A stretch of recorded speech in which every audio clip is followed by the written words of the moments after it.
Well, we already talked about a few of the drivers that have helped support US high yield returns so far this year, namely strong fundamental credit health, a more domestic focus, and supportive capital allocation trends. But on the question of what's coming next, we're a bit more cautious on the outlook, as a number of these drivers seem to have largely played out now.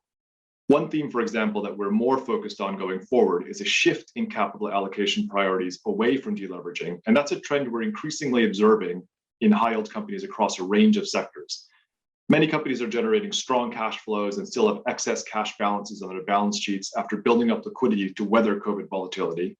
And now management teams are really looking to spend, whether that's ramping up growth capex to help meet demand, returning more cash to shareholders, or pursuing acquisitions more aggressively.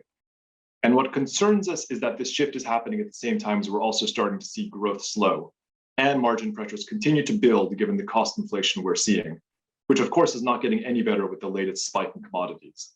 So while we're starting from a relatively healthy point in terms of fundamental credit quality, it also seems likely that we're past the peak of that cycle. And if slowing growth also leads to greater recession risks being priced into credit spreads, then there is room for widening from current levels.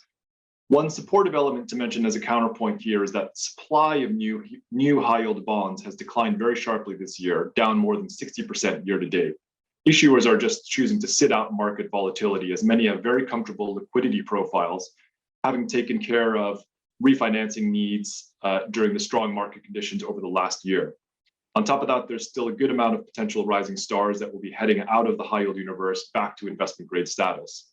So this lower issuance combined with some further upgrades should help to provide a technical support to the supply-demand picture for the US high yield market.